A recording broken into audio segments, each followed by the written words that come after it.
우리 그 요한복음 이제 8번째 시간입니다. 근데 아직 2장 이제 오늘 겨우 끝이 나죠. 그래서 8번째 시간인데요.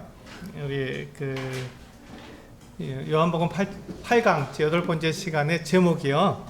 사람의 속에 있는 것을 아셨음이니라. 사람의 속에 있는 것을 아셨음이니라 라는 제목으로 말씀을 드리겠습니다.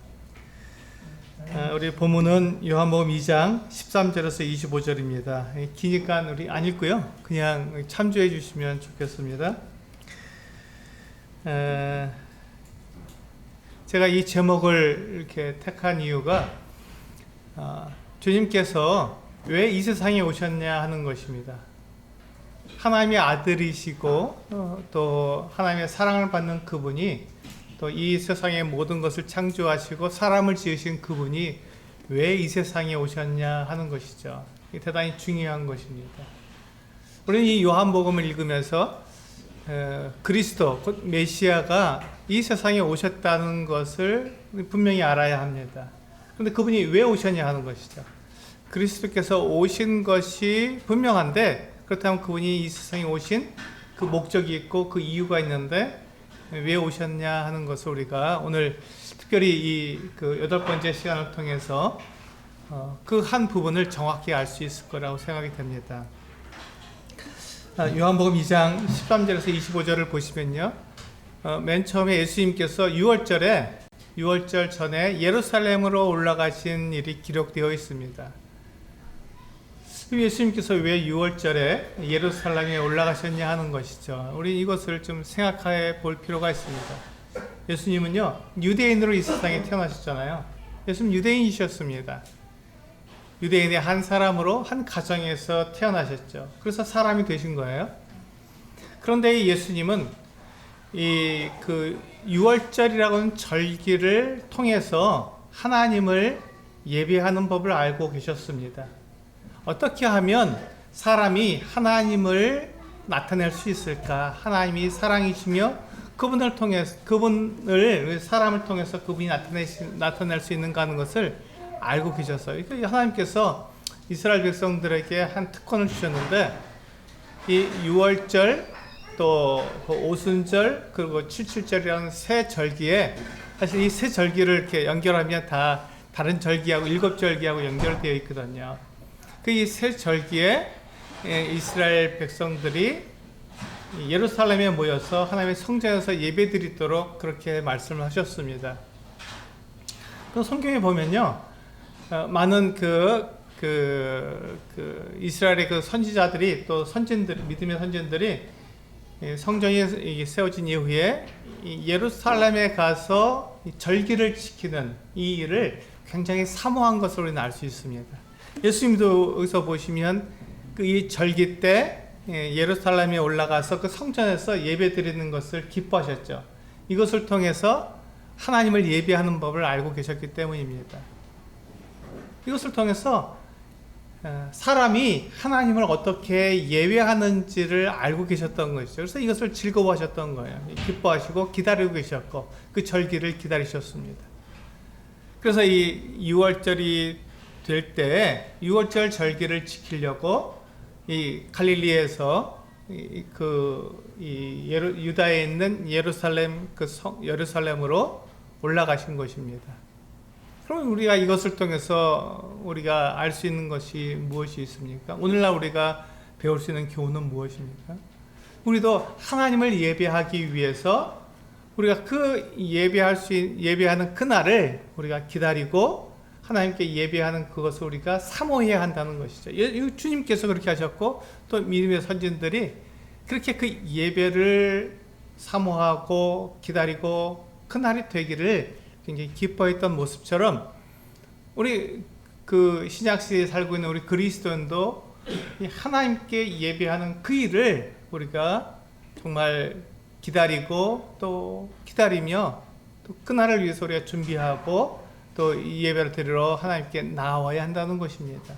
우리 주일이 되었을 때 우리가 주의 만찬을 통해서 하나님께 우리가 예배하고 있지 않습니까? 이건 대단히 중요한 것입니다. 대단히 중요한 것이죠. 내가 그리스도인이라면 하나님을 예배하는 그것이 나에게 정말 중요한 일이고 그것을 통해서 내가 그리스도인 것을 나타낼 뿐만 아니라 하나님이 누구신지를 이 세상 가운데 드러내는 것이죠. 이 예배를 통해서 하나님이 이와 같이 그 사람들에게 중요하고 이와 같이 하나님이 사람들에게 예배를 받으실 것 같은 분이구나 하는 것을 이 주일날 우리가 주님 앞에 그 예배를 드림으로써 분명히 알 수 있는 것이죠. 알게 되는 것입니다.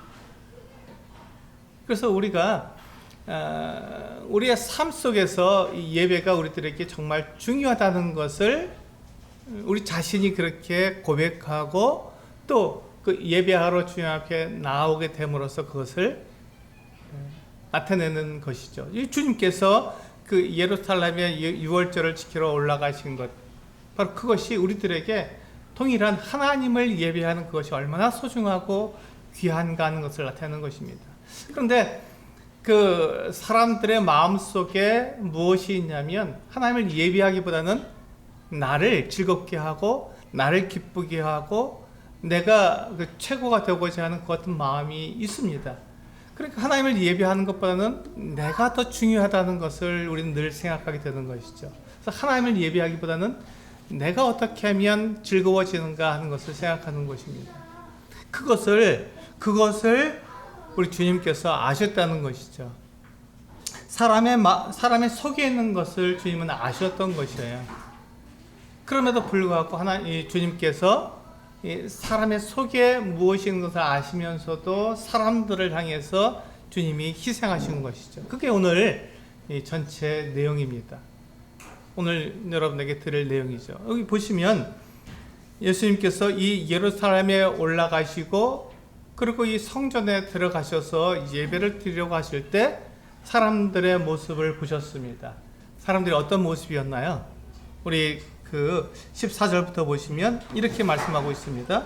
성전 안에서 소와 양과 비둘기 파는 사람들과 돈 바꾸는 사람들이 앉아 있는 것을 보시고 그 모습을 보신 거예요. 성전에 들어가셨는데 성전에 사람들이 성전 안에 들어와 있으면서도 불구하고 이 사람들의 마음 속에는 하나님보다는 이 성전 안에서도 특히 이 유월절이라는 절기를 그들이 맞이하면서도 불구하고 그들의 마음 속에는 하나님보다는 돈이 더 중요했던 것이죠.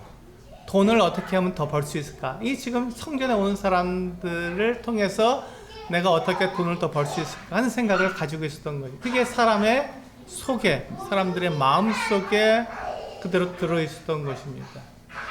그거를 우리 주님께서 아신 거예요. 보셨잖아요. 성전에 들어오셔서 사람들이 그렇게 매매하는 것을 보신 거예요. 근데 주님께서 그 마음을 기뻐하셨을까요? 사람들의 속에 있는 하나님보다는 사람을 더 나의 기쁨과 또 나의 그 욕심과 나의 그 어떤 죄성을 주님께서 기뻐하셨을까요? 그렇지 않다는 것입니다. 그렇지 않다는 거예요. 그래서 우리 15절에 보시면 뭐라고 말씀하시냐면 노끈으로 채찍을 만드사 양이나 소를 다 성전에서 내쫓으시고 돈 바꾸는 사람들의 돈을 쏟으시며 상을 엎으시고 비둘기 파는 사람들에게 이르시되 이것을 여기서 가져가라. 중요한 말씀하시죠. 그 다음에 내 아버지의 집으로 장사하는 집을 만들지 말라 하시니 그렇습니다. 내 아버지의 집으로 장사하는 집을 만들지 말라. 이게 주님께서 원하시는 거예요. 사람들의 마음속에는 이 하나님보다는 성전 안에 들어와 있으면서도 유월절 절기를 그들이 맞이했고 하나님께 예배할 수 있는 그 중요한 시간이지만 그 시간에도 사람들은 어떻게 하면 장사를 해서 돈을 벌까 하는 게 더 컸던 것이죠. 하나님보다는 나의 유익을 위해서 그렇게 사는 것을 더 기뻐했던 것입니다. 우리 그 다음에 누가복음에 보시면요. 누가복음 21장 5절과 6절 같이 한번 읽어보실까요? 네, 시작. 어떤 사람들이 성전을 가리켜 그 아름다운 돌과 허물로 꾸민 것을 말하며 예수께서 이르시되 너희 보는 이것들이 날이 이르면 돌 하나도 돌 위에 남지 않고 다 무너뜨려지리라. 여기 보시면 사람들의 마음속에 무엇이 있었나요? 네, 사람들의 마음속에 이 성전을 자랑하고 싶은 마음이 있었던 것입니다. 우리 성전이 얼마나 아름답습니까? 이 돌이 얼마나 멋집니까? 그리고 사람들이 허물로 드린, 그래서 이 성전을 지은 이 금과 은과 보석으로 꾸민 이 성전이 얼마나 아름답습니까? 라고 주님께 말했던 거예요. 성전이 아름다운 것이 뭐 잘못이나요? 그렇지 않습니다. 성전이 아름다운 것은 정말 좋은 거죠. 그런데 그 성전에 와서도 하나님을 자랑하지 않고 성전 그 자체를 자랑한 것이 문제가 된 것이죠. 성전에 와서 우리는 하나님을 기뻐하고 하나님을 자랑하고 하나님이 어떠한 분이신지를 우리는 나타내야 되는데, 사람들의 마음속에 하나님보다는 뭐가 더 차지하고 있었나요? 성전의 돌, 성전에 사람들이 드린 이 금과 은과 보석들이 더 마음에 있었던 거예요.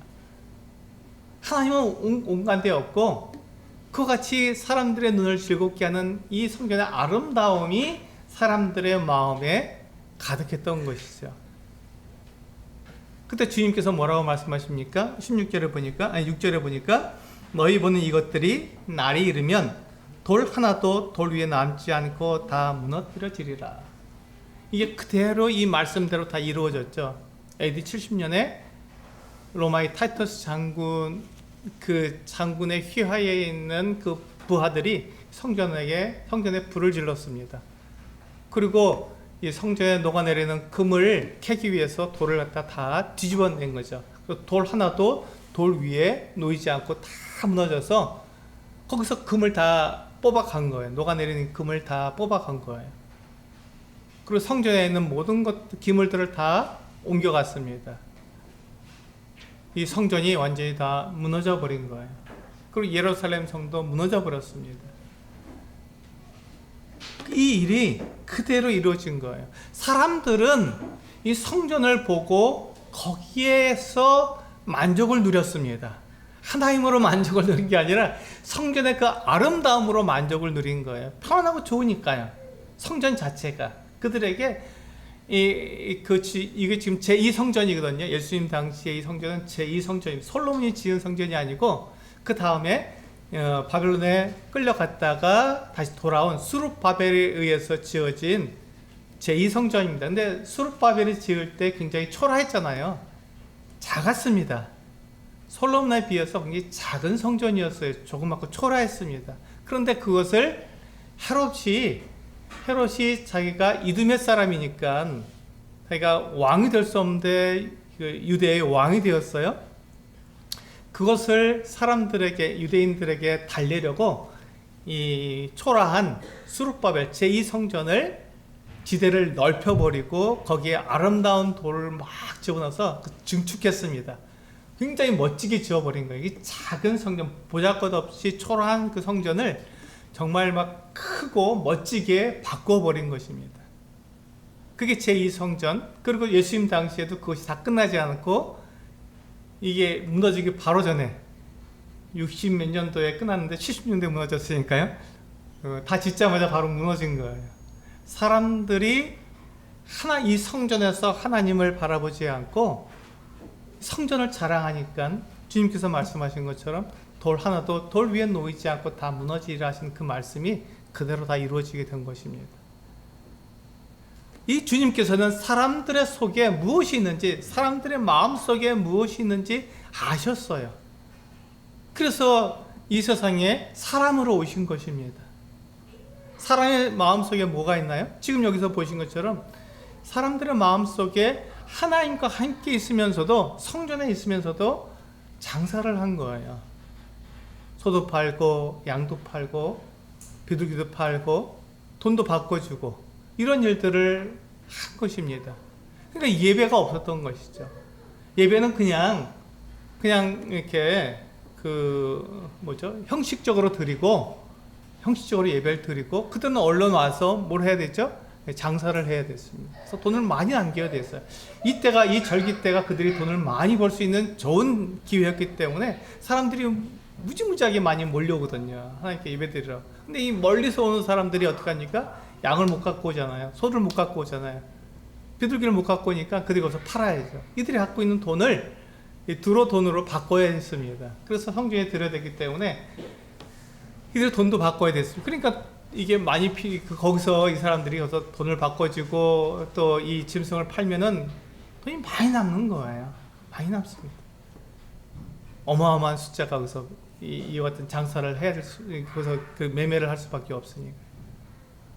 그러면 이 매매하는 자체가 잘못된 것일까? 그렇지 않습니다.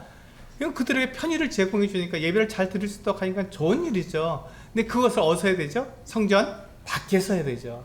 성전 밖에서 사람들에게 그냥 팔고, 그리고 이게 절기가 되면 그 사람들이 정말로 하나님께 예배를 드려야 했습니다. 진실된 마음으로 예배를 드려야 하는 것이죠.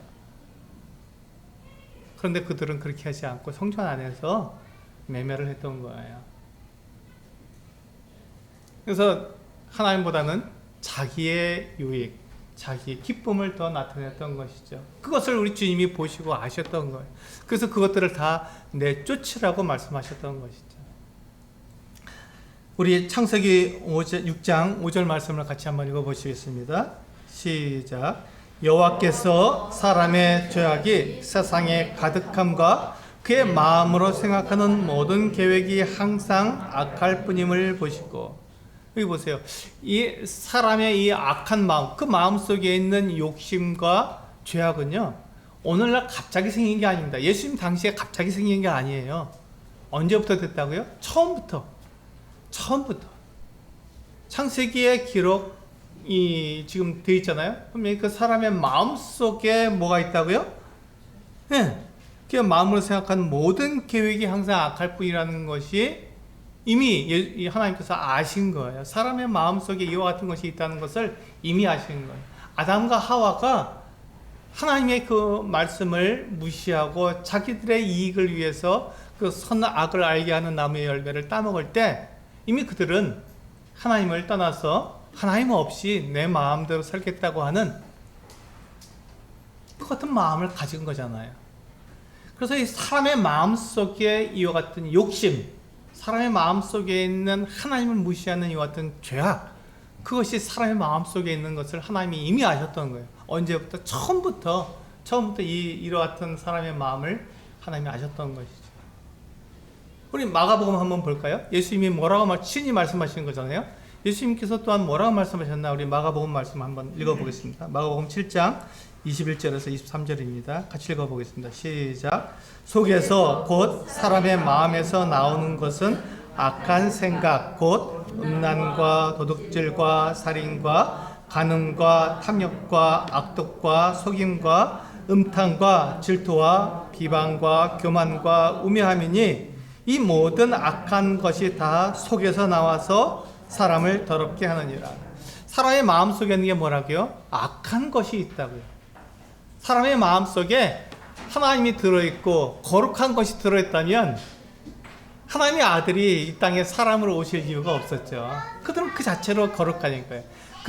그리고 그들이 사람들의 행위로 하나님께 나아갈 수 있습니다. 거룩하니까요. 그런데 안타까운 게 뭡니까? 사람의 마음 속에, 사람의 속에는 뭐가 있다고요? 이 악한 것이 들어있다. 이 악한 것이 들어있다. 보세요.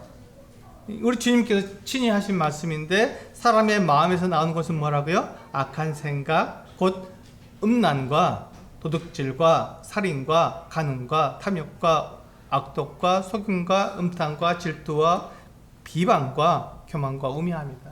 사람을 가만히 두면 이와 같은 생각들이 속에서 나오는 것입니다. 아무도 예외가 없어요. 아무도 예외가 없습니다. 사람을 가만히 두면 사람이 착할 것 같잖아요. 사람이 좋은 생각을 하게 될 것 같잖아요. 근데 사람을 가만히 두면 사람의 속에서 이와 같은 생각들, 이와 같은 악한 생각이 저절로 그에게서 나온다는 것입니다. 이게 사람이에요. 이게 하나님을 떠난 사람의 본 모습이죠. 이것을 우리가 아무도 부인할 수가 없는 것입니다. 이 모습을 아무도 부인할 수가 없어요. 근데 이런 사람의 속에, 사람의 마음 속에 이와 같이 악한 것이 있다는 것을 누가 말씀하셨다고요? 우리 주님께서, 주 예수님께서 직접 말씀하신 거예요. 그러니까 우리 주 예수님께서 사람의 마음속에, 사람의 속에 무엇이 들어있는지 아신다는 것입니까? 모르신다는 것입니까? 아시는 거예요. 이게 처음부터, 사람이 지은 바 처음부터 예수님 당시까지도 전혀 수천 년 동안 변하지 않았고, 지금 오늘날 우리 성도님들의, 죄송합니다, 우리 성도님들의 마음속에 뭐가 있는지 저는 모르지만, 그러나 우리 주님께서는 아신다고 말씀하셨는데, 우리 사람들의 속에 뭐가 있다고요? 악한 것이 있다고요. 악한 것이 있다.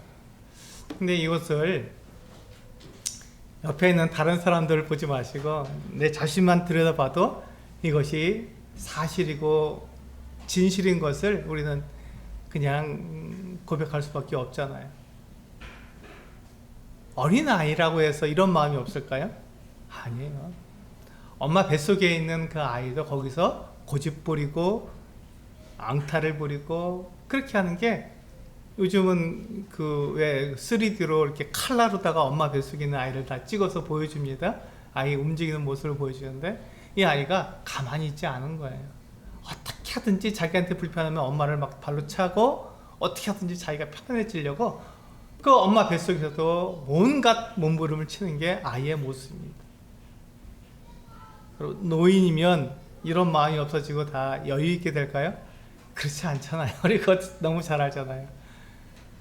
노인도 이제 이 세상을 다 살았고, 그리고 얼마든지 이 세상의 욕심을 다 버릴 수 있을 것 같은데,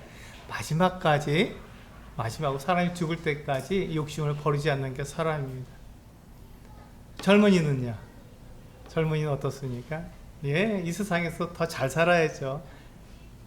최고가 돼야 되잖아요. 그러니까 이 마음을 버릴 수가 없는 거예요.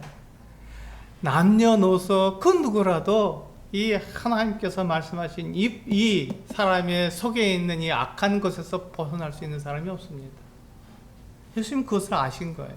예수님께서 그 6월절이 되어서 그 예루살렘에 올라와서 그 성전에 들어가셨는데, 사람들은 성전 안에서 매매를 하고 있었던 것이죠. 이 사람들의 마음 속에는 돈이 더 중요했던, 하나님보다 돈이 더 중요했던 거예요. 우리가 교회 나올 때도 어떤 사람들은 이 교회 안에서 장사를 하려고 하죠. 자기가 높아지려고 하고 막 그렇게 합니다. 참 우리는 안타까운 일이죠. 교회는, 예배당은 우리가 이름 그대로잖아요. 예배당. 예배를 드리기 위해서 우리가 모이는 곳이잖아요. 이건 예배를, 하나님께 예배하기, 하나님을 기억하고 하나님을 자랑하고 하나님이 어떠한 분이신지 우리 나타내는 곳이 예배당인데, 예배당에서도 우리 사람을 자꾸 나타내려고 해요. 그러니까 너무 안타까운 일이죠. 불쌍한 일입니다. 그래서 이게 성경에서는 예수님께서 우리가 그러한 존재라는 것을 이미 아셨고 아시기 때문에 그 사람을 불쌍히 여기셨다고 말씀하시는 거예요. 우리 갈라디아서 5장 16절부터 18절 말씀을 읽어볼까요? 이 거듭난 사람들, 구원받은 성도들은 어떠한가 하는 것입니다. 읽어보시겠습니다. 시작. 내가 이르노니 너희는 성령을 따라 행하라. 그리하면 육체의 욕심을 이루지 아니하리라. 육체의 소욕은 성령을 거스르고 성령은 육체를 거스르나니 이 둘이 서로 대적함으로 너희가 원하는 것을 하지 못하게 하려 함이니라. 너희가 만일 성령의 인도하시는 바가 되면 율법 아래에 있지 아니하리라. 여기 보시면 지금 이 대상이 누구냐면 갈라디아 성도들입니다. 이들은 복음을 듣고 예수님을 믿은 성도들이에요. 근데 이 거듭난 성도의 특징이 뭐냐면, 그 안에, 그 속에 성령님이 계시다는 거예요. 다 아시잖아요? 성령님이 계시다는 거야. 근데 성령님만 계시는 게 아니고, 거듭난 그리스도인은 이게 특징이죠. 성령님만 그 안에 계시면 좋은데, 성령님만 계신 게 아니고 무엇도 같이 있습니까? 죄도 같이 있는 거예요. 이 악한 마음, 악한 생각, 이것이 떠나지 않고 그대로 있는 것입니다. 왜 그런가요? 우리가 육체를 가지고 있기 때문에, 우리 몸을 가지고 있기 때문에, 이 몸 안에 성령이 들어와 계시기 때문에 성령과 육체가 같이 있는 거예요. 이 거듭난 사람의 특징입니다. 그럼 거듭나지 않은 사람은요? 예수 그리스도를 알지 못하는 사람은 어떤 특징을 갖고 있나요? 그 사람들에게는 성령이 없죠. 그러니까 처음부터 끝까지 악한 마음만 가지고 있는 거예요. 악한 마음만. 제가 이렇게 바깥에서 사람들이 무슨 생각을 하고 사나, 사람들은 도대체 어떻게 자기의 삶을 살아가다 하는 것을 보려고 제가 이제 저희 집 앞에 나와서 사람들, 지나가는 사람들을 유심히 봅니다. 그 사람은 얼마나 참 착한 마음을 가지고 있나, 얼마나 좋은 생각을 가지고 있나 하고 보지만, 이 사람들의 생각 속에, 마음 속에 그런 생각보다는 어떻게 하면 내가 잘 살까 하는 생각을 하고 있는 것 같아요. 막 운동을 합니다. 왜 운동을 하죠? 어떻게 하면 내가 더 건강할까 생각하잖아요. 식당에 가보면요, 맛있는 걸 먹으려고 막 아웅다웅합니다. 마트에 가면요, 마트에서도 사람들이 자기가 좋은 거 사려고, 싼 값에 좋은 거 사려고 막 정신이 없습니다. 왜 그렇죠? 자기를 위해서 사는 거예요. 자기를 위해서.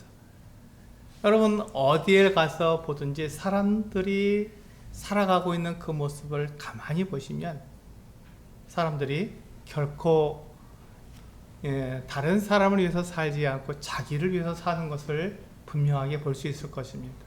그게 사람의 모습이에요. 그럼 그 사람들의 속에, 그 사람들의 마음 안에 뭐가 들어있을까요?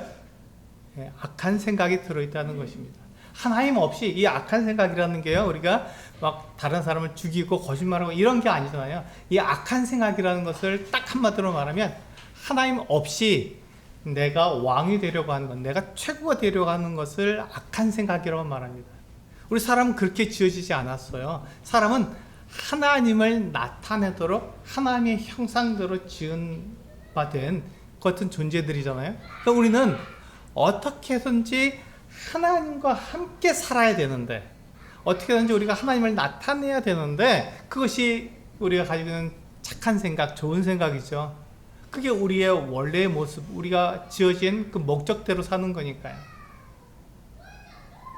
그런데 사람이 그 목적을 벗어나서 그 목적과 상관없이 하나님 좀 자리 좀 지켜주시고요, 제가 최고가 될게요, 제가 제 인생의 주인이 될게요, 제가 제 인생의 중심의 자리에 제가 앉아서 제 마음대로 살게요, 내 생각대로 살고 내가 하고 싶은 대로 하면서 살게요, 제가 꼭 악한 짓을 하지 않겠습니다, 제가 좋은 거 다른 사람에게 이렇게 그 돈도 제가 많이 벌어서 그걸 갖고 이렇게 그렇게 희생도 하고 다른 사람한테 주고 가난한 사람들을 잘 살도록 이렇게 제가 도와줄게요.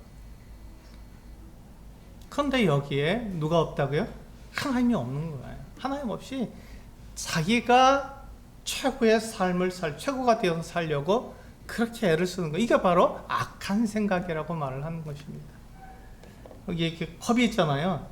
이 컵의 목적이 뭐죠? 물 마시는 거잖아요. 여기다 물을 담고 물을 마시는 거잖아요.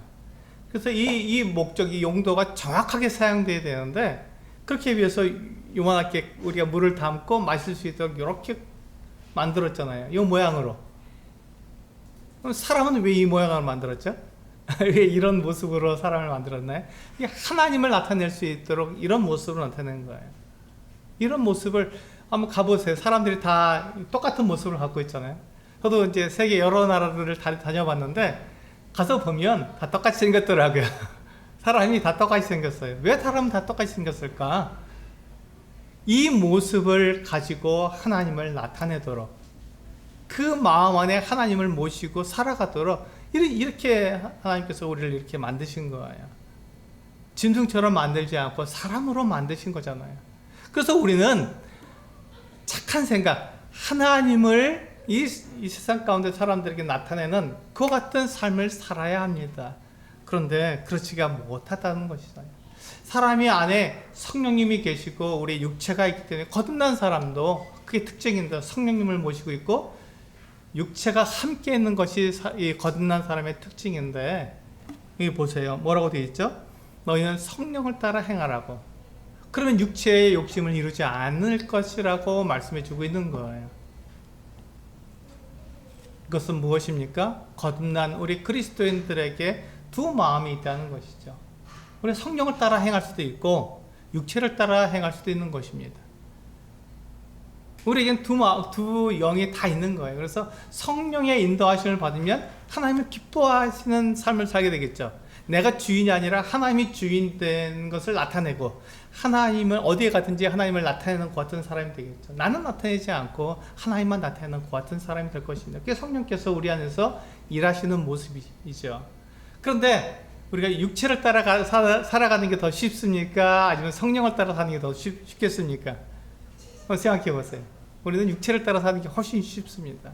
그러니까 우리가 성령을 따라 사는 것처럼 보이는 그 순간에도 우리는 내 육체를 자랑하고 싶은 거예요. 그게 우리 속에 있는 악한 생각들이잖아요. 그래서 우리가 성령을 따라 살려고 하는 것 같은 순간에도 육체는 계속해서 우리에게 압박을 합니다. 나를 좀 알아줘. 나를 좀 나타내줘. 내가 누구인지 좀 보여줘. 이렇게 하는 게 우리 육체의 모습이죠. 그게 거듭난 사람의 특징이에요. 이 두 마음이 함께 있는 것이 거듭난 사람의 특징입니다. 그러니까 어떻게 보면요, 거듭난 사람들의 삶을 가만히 들여다보면 육신대로 사는 사람의 모습이 더 많은 거예요. 이게 사실이에요. 이게 사실입니다. 그때 사도 바울이 이 거듭난 이 갈라디아 교회 성도들에게 뭐라고 말하냐면 너희는 성령을 따라 살아라 하고 이야기해주고 있는 것입니다. 육체를 따라 살지 말아라. 왜 그렇죠? 하나님께서 살아계시기 때문에, 하나님께서 그걸 다 보고 계시고 다 아시기 때문에 그렇게 할 필요가 없다는 것입니다. 우리가 여기서 이 세상에서 나를 막 드러내고 나를 자랑하고 내가 인정받고 내 이익을 위해서, 내 유익을 위해서 막 살아가는 것이 잘 사는 것처럼 보이지만 하나님께서 그것을 다 보고 계시다는 거예요. 다 알고 계시다는 거예요. 그래서 그렇게 사는 것이 결코 선하지 못하고 악하다라고 말씀하시는 것입니다. 그래서 우리에게 성령을 따라 행하라고 말씀하고 계신 것이죠. 주님께서 그렇게 말씀하시는, 우리가 성전을 자랑할 때 이 성전이 돌 하나도 돌 위에 놓이지 않고 다 무너질 것이다 라고 말씀하시잖아요. 성전에서 매매하고 있는데 그 매매한 사람들을 노끈으로 채찍을 만들어서 다 내쫓잖아요. 그게 아니라고. 내 집이 하나님께 기도하는 집인데 내 집을 강도의 소굴로 만든다고 그렇게 말씀하고 있잖아요. 이게 무서운 일이죠. 우리가 그와 같은 일을 하고 있으니까요. 우리가 예배드리러 하나님께 나와서도 우리의 생각은 하나님께, 우리의 몸은 우리 예배드리는 것처럼 보여도 우리의 마음 속에서는 엉뚱한 생각을 할 수 있다는 거예요. 이게 참 무서운 일입니다. 지금 제가 이 말을 하는 게 우리 성도님들을 가리켜서 하는 말입니까? 제 자신을 보고 하는 말입니까? 제 자신 안에서 이와 같은 것들이 있기 때문에 제가 말씀드릴 수 있는 거예요. 저도 그렇거든요. 예배 드리러 와서 예배를 하나님께 드리지 않고 예배 자체, 이 순서 자체에 그냥 이렇게 몰입되는 것을, 그런 때가 있는 것을 고백을 드립니다. 왜 그렇죠? 내 안에 성령도 계시지만 또 내 안에 육체가 있기 때문에 어떻게든지 잘하고 싶은 거예요. 잘하고 싶은 거죠. 멋지게 하고 싶은 거예요. 성도들에게 인정받고 싶은 거죠. 그것이 나로 하여금 하나님을 기억하지 못하고, 아, 우리 예배당은 참 좋아. 나는 참 하나님께 예배를 잘 드리고 있어. 이런 것들을 드러내고 싶은 거예요. 그런데 그때 우리 주님께서는 내 속에 무엇이 있는 것을 아셔서 그렇게 하지 말아라. 성령을 따라 살아라. 이렇게 말씀하고 있는 것이죠. 성령을 따라 살라고 말씀하고 있는 것입니다. 우리 고린도전서 3장 12절에서 17절 같이 읽어보시겠습니다. 시작. 만일 누구든지 금이나 은이나 보석이나 나무나 풀이나 지퍼로 이 터 위에 세우면 각 사람의 공적이 나타날 터인데 그날이 공적을 밝히리니 이는 불로 나타내고 그 불이 각 사람의 공적이 어떠한 것을 시험할 것입니다. 만일 누구든지 그 위에 세운 공적이 그대로 있으면 상을 받고 누구든지 그 공적이 불타면 해를 받으리니 그러나 자신은 구원을 받되 불 가운데서 받은 것 같으리라. 너희는 너희가 하나님의 성전인 것과 하나님의 성령이 너희 안에 계시는 것을 알지 못하느냐?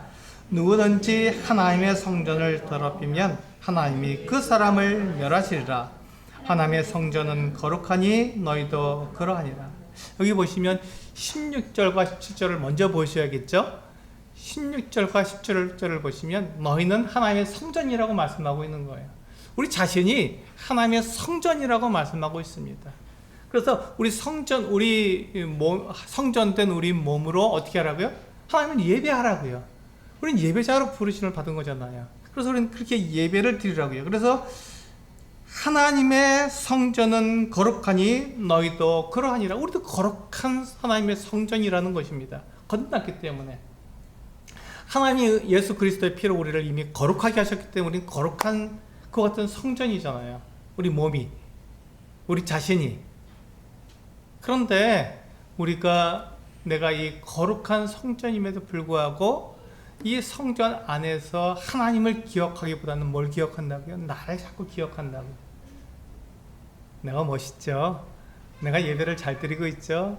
그렇죠? 저는 그래도 하나님의 자녀가 맞죠? 이러면서 그냥 나를 생각하고 나를 나타내려고 우리는 그 같은 생각을 가지는 것입니다. 그런데 성전은 뭘 하는 곳이라고요? 예배 드리는 곳이라고. 자랑하는 곳이 아니라, 자랑할 때 누구를 자랑하려고? 하나님을 자랑하면 되겠죠. 나를 자랑하는 것이 아니라 하나님을 자랑하는 것이라고. 하나님께 예배하는 것이라고.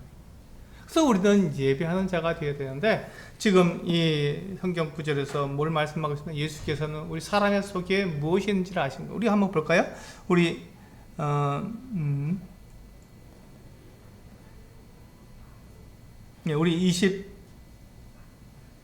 23절 23절에 보시면 예수님께서 이 말씀을 왜 하셨는지가 나타났죠. 23절만 같이 한번 읽어보겠습니다. 시작.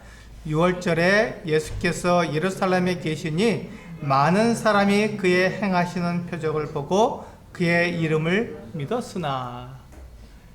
많은 사람들이 예수님을 믿었던 거예요. 예수님이 행하시는 그 표적을 보고, 사인이죠. 이 표적은 우리가 기적이 아니라 이것은 사인입니다. 드러내주는 거예요. 보여주는 거예요. 예수님이 누구신지를 나타내주는 이 간판과 같은 것입니다. 예수님이 하나님의 아들이시라는 걸 나타내기 위해서 몇 가지 표적을 요한복음에서 기록하고 있는데 7가지 표적을 기록하고 있습니다. 더 많은 기적을 행하셨지만 그것들은 다 빼고 예수님이 하나님의 아들이신 그 사인, 그 표적을 나타내 보이고 있는 거예요. 7가지를 보여주고 있는 거예요. 근데 예루살렘에서 많은 표적을 행하셨기에 그걸 보고선 예수님을 믿었습니다.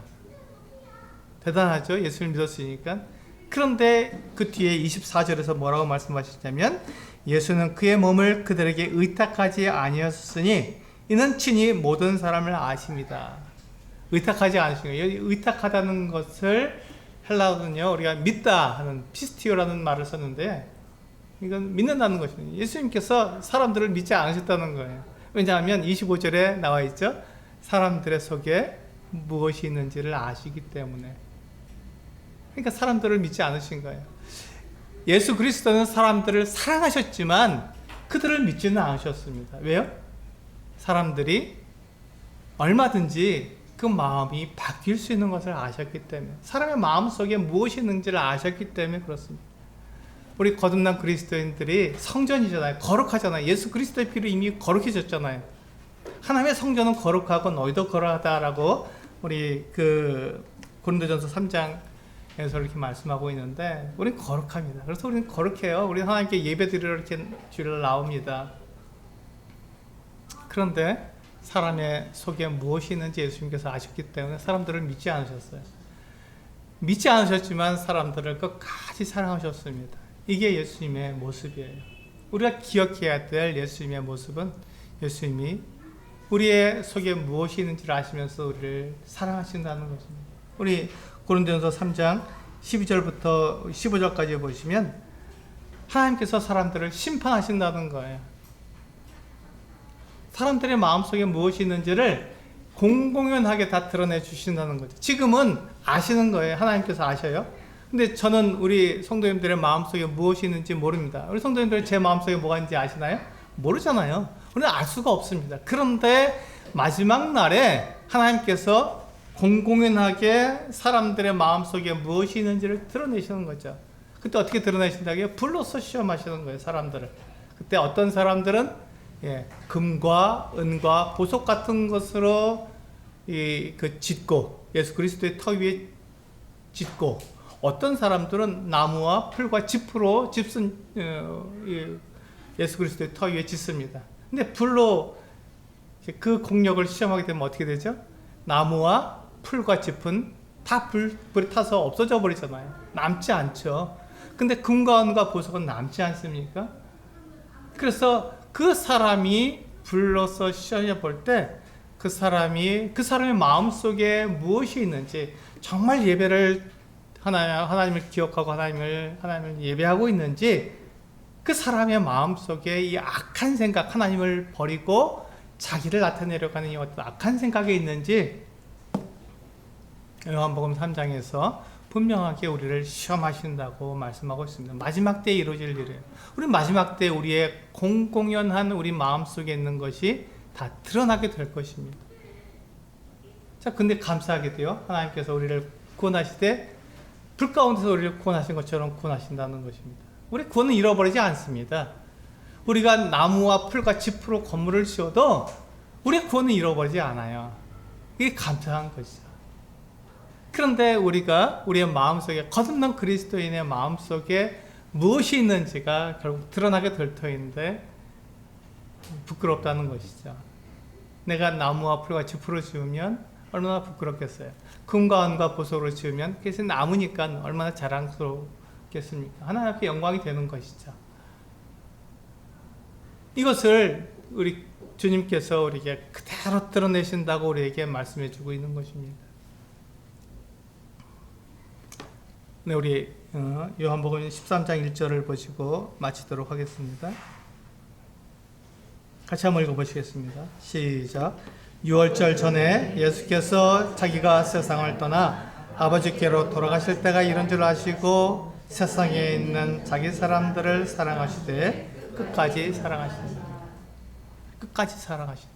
이게 중요한 말씀입니다.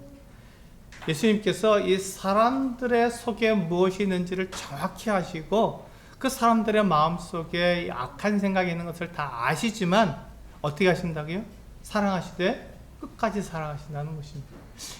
예수님께서 사랑하실 때는요, 이 배반하는 이 가룟 유다가 예수님의 제자 가운데 같이 있었지만 가룟 유다를 사랑하셨을까요? 미워하셨을까요? 사랑하셨다는 것입니다. 가룟 유다도 사랑하셨다는 것입니다. 그래서 그에게 기회를 주셨죠. 하나님께 예수 그리스도를 믿을 수 있는 기회를 주셨습니다. 근데 그는 끝까지 예수 그리스도를 배반했고 예수 그리스도를 팔았던 것입니다. 그는 돌이키지 않았습니다. 그가 후회는 했지만 그건 돌이키지 않았습니다. 그래서 스스로 목매어서 죽은 자가 되었죠. 이게 가룟 유다의 모습인데, 근데 그 모습을 예수님께서 아셨나요? 아셨다는 것입니다. 근데 그 가룟 유다까지도 우리 주님은 끝까지 사랑하셨다는 것입니다. 우리는 어떨까요? 우리도 가룟 유다하고 별반 다르지 않을 것입니다. 그런데 참 놀라운 것은 예수 그리스도께서 우리를 사랑하시되 끝까지 사랑하신다는 것입니다. 이게 놀라운 하나님의 사랑이죠. 이게 참 사랑입니다. 이게 하나님께서 우리들을 향한 하나님의 마음입니다. 우리는 하나님을 배반할 수도 있고 하나님을 떠날 수도 있고 성령과 육체가 우리 안에 동시에 있지만 우리가 성령을 따라 행하지 않고 육체를 따라 행할 수도 있습니다. 우리가 성전 안에 있으면서도 장사하는 사람들처럼 우리 마음대로 내 유익을 위해서 나를 자랑하고 나를 높이기 위해서 그런 일들을, 악한 생각을 내가 낼 수도 있어요. 그것을 하나님께서 모르셔서 당하시는 게 아니라 아시는 것이에요. 내 속에 무엇이 있는지 다 아신다는 거예요. 그럼에도 불구하고 어떻게 하신다고요? 나를 사랑하시되 끝까지 사랑하신다는 거예요. 그래서 하나님의 아들 예수 그리스도를 우리에게 내어주시기까지 사랑하시고, 그 하나님의 아들 예수 그리스도는 십자가에 달려 죽으시기까지 우리를 사랑하시고, 그 예수 그리스도는 그 무덤에 묻히셨지만 사흘 만 다시 부활하셔서 그 부활하신 그분이 바로 하나님의 아들이라는 것을 선포하시기까지 우리를 사랑하시고, 그래서 우리를 하나님의 아들로 하나님의 자녀로 우리 삼으셔서 우리를 하나님의 사랑의 대상으로 만드시고 하나님과 교제하게 만드시는 이 놀라운 사랑을 결코 끊지 않고 계속해서 우리들에게 베풀어 주시는 분이 바로 이 하나님이시고 예수 그리스도라는 것입니다. 우리는 우리의 마음을 숨길 수 있을 것처럼 생각이 들어요. 하나님 앞에서 내가 내 마음을 감출 수 있겠지. 아담과 하와처럼 풀숲에 숨고 나무 뒤에 숨으면 하나님께서 모르시겠지. 무화과 나무 잎으로 치마를 둘러 하면 나의 그 부끄러운 것이 다 가려지겠지라고 우리는 생각하고 하나님 앞에서 나를 감추려고 합니다. 근데 하나님께서 뭐라고 하세요? 너희는 벌거벗었다. 너희는 내가 다 안다. 너희의 그 부끄러운 것도 다 안다. 내가 너희를 지었기 때문이다 라고 말씀하시죠. 그리고는 우리에게 뭐라고 말씀하시냐면 너희가 성령을 따라 행하라. 그러면 육체의 욕심을 이루지 않을 것이다 말씀하고 계시잖아요. 그래서 우리는 성령을 따라 행하는 사람들이 되어야 합니다. 우리 거듭난 그리스도는 두 마음을 갖고 있다니까요. 이게 특징이라니까요. 그래서 우리는 무엇을 선택할지 우리가 결정할 수 있습니다. 우리가 결정할 수 있어요. 그러다 우리가 육체를 따라 행한다고 해서 주님께서 우리를 사랑하지 않으시는 게 아니에요. 끝까지 사랑하시고 끝까지 우리에게 기회를 주시는 거예요. 우리의 숨이 넘어가는 그 순간까지 우리 주님께서 우리들에게 기회를 주세요.